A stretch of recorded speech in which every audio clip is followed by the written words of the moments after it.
नमस्कार, आपका स्वागत है आपके अपने चैनल वास्तु गुरु में। आज का एपिसोड बहुत महत्वपूर्ण है और बहुत सरल भाषा में आज मैं ऐसे दर्शकों को बताने जा रहा हूँ वास्तुशास्त्र के कुछ मूल सिद्धांतों को, कुछ बेसिक रूल्स को जो पूर्वमुखी मकान में रहते हैं या पूर्वमुखी मकान का निर्माण कराने जा रहे हैं। आज मैं ऐसे सिद्धांतों को बतलाऊंगा जिसका पालन करना सभी पूर्वमुखी मकान के निर्माण में अत्यंत आवश्यक है।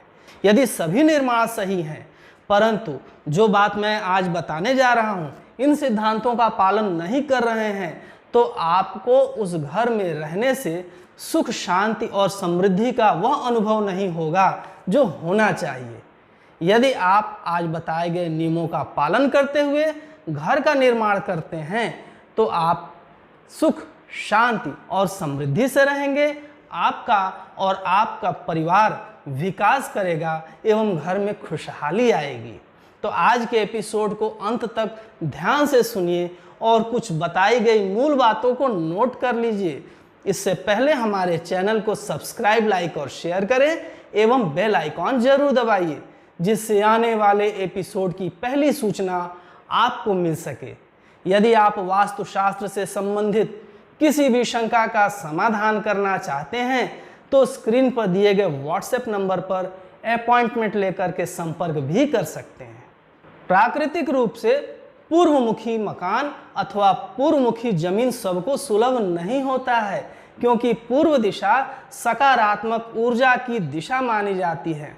सूर्योदय पूर्व दिशा से होता है, तो घर में आने वाली सूर्य की पहली किरण यदि आपका मकान या जमीन पूर्वमुखी होगा तभी उसमें प्रवेश करेगी।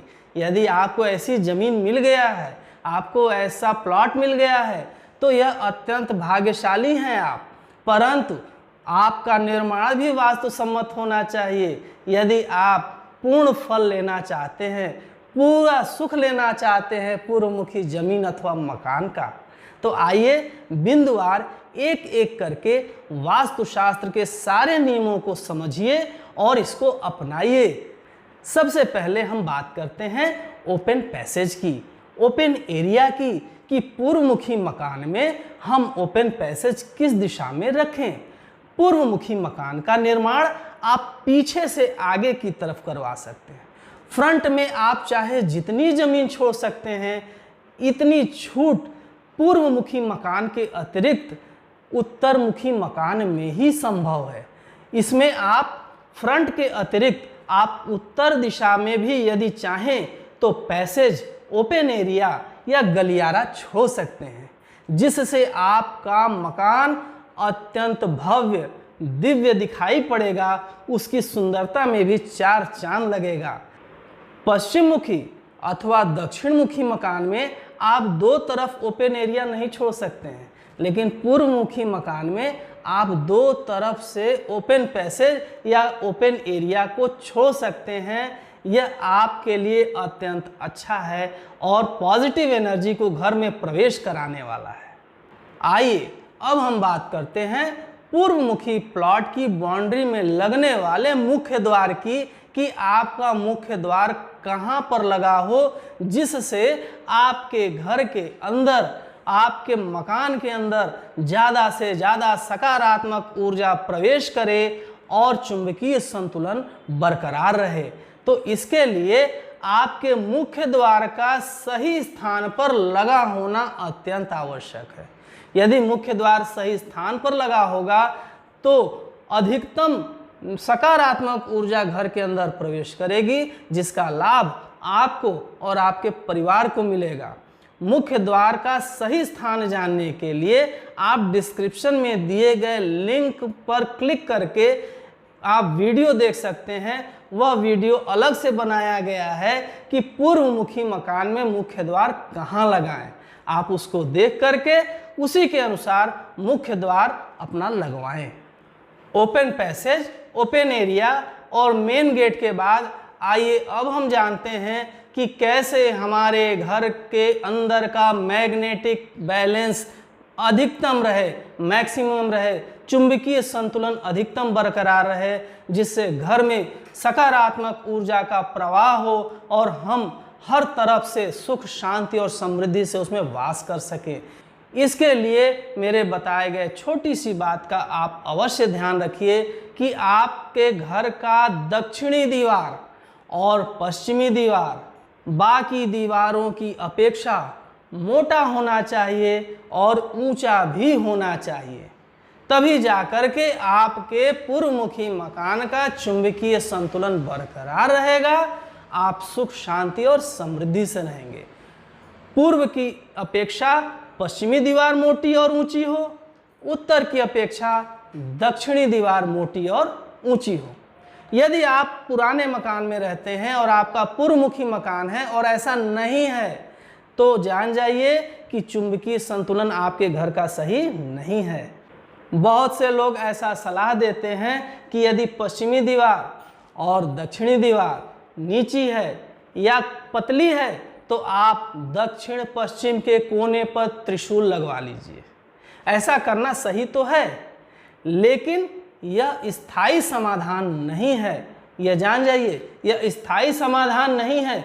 यह ठीक वैसा ही है कि सर्जरी की आवश्यकता हो और आप 50 mg का टैबलेट दे रहे हैं।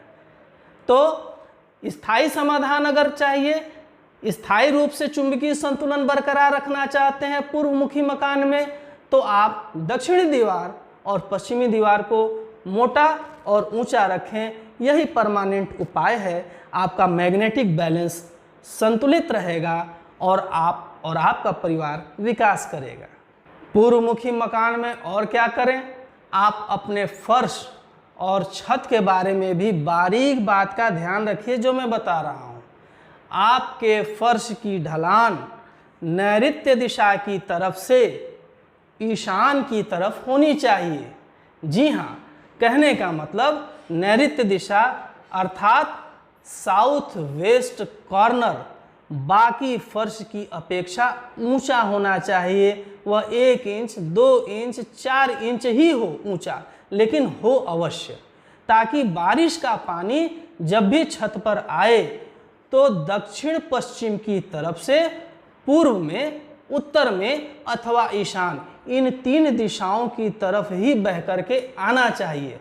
अर्थात छत की फर्श की ढलान नैऋत्य से ईशान की तरफ होना चाहिए। यह बहुत ही आवश्यक नियम है, इसका पालन करना अत्यंत आवश्यक है। यदि उस घर में आप किसी प्रकार की नकारात्मक ऊर्जा नहीं चाहते हैं तो ठीक यही सिद्धांत आपके घर के फर्श के अंदर भी लागू होता है। आपके घर का फर्श ऐसा होना चाहिए कि उसकी ढलान नैऋत्य दिशा की तरफ से ईशान अथवा नॉर्थ ईस्ट कॉर्नर की तरफ आए। साउथ वेस्ट से नॉर्थ ईस्ट की तरफ आपके फर्श की ढलान होनी चाहिए। अर्थात जब भी आप फर्श की धुलाई करें तो पानी हमेशा पूर्व या उत्तर की दिशा की तरफ से ही बाहर निकले। इस बात का विशेष ध्यान रखेंगे तो आपके घर में अधिकतम सकारात्मक ऊर्जा बनी रहेगी। अब हम बात करते हैं पूर्वमुखी मकान के ड्रेनेज सिस्टम की, सीवर सिस्टम की। वह सिस्टम कैसा हो, आपके किचन का पानी किधर जाए, आपके वॉशरूम का पानी किधर की तरफ जाए, फर्श की धुलाई करें तो आपका पानी का बहाव किधर होना चाहिए। यह पानी का बहाव भी दक्षिण पश्चिम की तरफ से उत्तर अथवा पूर्व की तरफ हो और तीसरी दिशा उत्तर पूर्व का कोना यानी कि ईशान क्षेत्र बनता है। आपका ड्रेनेज सिस्टम, सीवर सिस्टम भी ऐसा ही होना चाहिए। यदि आपको पश्चिम में या दक्षिण में विकल्प भी मिलता है, मान लीजिए कि आपके घर के प्लॉट के 2 रास्ते हों, एक दक्षिण अथवा पश्चिम की तरफ भी हो, तो उधर विकल्प हो भी, तब भी आप अपनी पानी का बहाव, ड्रेनेज सिस्टम के पानी का बहाव दक्षिण या पश्चिम में न करके पूर्व या उत्तर की तरफ लाते हुए पूर्व में मेन सीवर लाइन से ही मिलवाइए।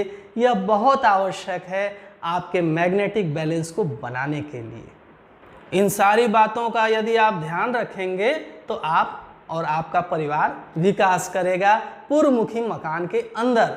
अब हम बात करते हैं खिड़की और रोशनदानों की कि हम अपने पूर्वमुखी मकान में खिड़की अथवा रोशनदान किस दिशा में लगाएं। तो आप पूर्व दिशा की तरफ, पूर्वमुखी मकान है आपका, फ्रंट भी पूर्व की तरफ होगा, तो ज़्यादा से ज़्यादा खिड़कियां पूर्व की तरफ लगाएं। और सूर्य की पहली किरण, सुबह की पहली किरण आपके घर के अंदर प्रवेश करेगी, सारी नकारात्मक ऊर्जा का नाश करेगी, जिससे आपके घर के अंदर सकारात्मक ऊर्जा का प्रवाह होगा। और इसके अतिरिक्त आप उत्तर दिशा की तरफ भी आप खिड़की और रोशनदानों का निर्माण करवा सकते हैं। वह कुबेर की दिशा होती है, आर्थिक रूप से आपको समृद्ध बनाती है। खिड़की, रोशनदान अथवा दरवाजों के विषय में भी एक अलग से एपिसोड मैंने बना रखा है, उसे भी देख करके आप उसका लाभ ले सकते हैं। पश्चिम दिशा में भी आप खिड़की या रोशनदान लगवा सकते हैं, इसमें कोई दोष नहीं है। लेकिन हाँ, दक्षिण दिशा में आपको खिड़कियां लगवाने से बचना चाहिए, क्योंकि दक्षिण दिशा यम की दिशा होती है। यह स्वास्थ्य को हानि पहुंचाती है। यदि खिड़कियां लगी भी हैं तो उसे बंद रखें, उसे मोटे कपड़े से ढक करके रखें। अब हम बात करते हैं कि पूर्वमुखी मकान में सामान को कैसे रखा जाए। सामान को रखने का भी नियम है, इसे ध्यान से सुनिए। घर के अंदर जितनी भी वस्तुएं हैं, जो भी सामान है, आप कोशिश करिए कि उसको पश्चिम दिशा की तरफ ही रखें या दक्षिण दिशा की तरफ रखें। आप घर में अलमारियों का भी निर्माण करवाते हैं या रेडीमेड अलमारी भी रखते हैं, तो उसको दक्षिण या पश्चिम दिशा में रखने के लिए ही प्राथमिकता दीजिए। पूर्वमुखी मकान में एक खासियत और है कि आपका किचन फ्रंट में आएगा, क्योंकि अग्निकोण आगे की तरफ होता है। तो आप अग्निकोण या पूर्व दिशा अथवा अग्निकोण और पूर्व दिशा के बीच में कहीं भी किचन का निर्माण करवा सकते हैं। यदि आपके प्लॉट का साइज बड़ा है, फार्म हाउस है, बंगलो है, और आप एक लॉन का भी निर्माण करवाना चाहते हैं, तो आप फ्रंट में पूर्व दिशा की तरफ एक अच्छे बागीचे का या लॉन का निर्माण भी करवा सकते हैं, और चाहे तो उत्तर दिशा की तरफ भी लॉन का निर्माण करवा सकते हैं। यह भी बहुत ही अच्छा माना जाता है। यह खासियत, यह सौभाग्य अन्य दिशा के प्लॉट में उपलब्ध नहीं है। यह खासियत पूर्वमुखी मकान अथवा उत्तरमुखी मकान में ही मिल सकता है, दक्षिण या पश्चिम मुखी मकान में नहीं मिल सकता। लेकिन दक्षिण मुखी या पश्चिम मुखी मकान में लॉन बन ही नहीं सकता, ऐसा भी नहीं है, उसके नियम बिल्कुल अलग हैं। इस बात का ध्यान रखिएगा। आज के एपिसोड में बताई गई बातों को ध्यान में रखकर यदि आप कमरा, किचन, लैट्रिन, बाथरूम आदि का निर्माण सही दिशा में, सही स्थान पर करवाते हैं, तभी आपको शुभ फल की पूर्ण प्राप्ति होगी। पूर्वमुखी मकान का निर्माण करवाते समय स्थान का सही होना, कमरे के लिए, सीढ़ी के लिए, किचन के लिए, यह तो आवश्यक है। लेकिन आज बताई गई बातों को अगर आप अवॉइड करके पूर्वमुखी मकान का निर्माण करवाते हैं तो आपको पूर्ण लाभ नहीं मिलेगा। यदि पूर्ण लाभ चाहते हैं तो आज के बताई गई हर बात का आपको ध्यान रखना अत्यंत आवश्यक है। आज का एपिसोड आपको कैसा लगा कमेंट करके अवश्य बतलाइएगा। मिलते हैं अगले एपिसोड में नई जानकारी के साथ। देखते रहिए आपका अपना चैनल वास्तु गुरु। नमस्कार।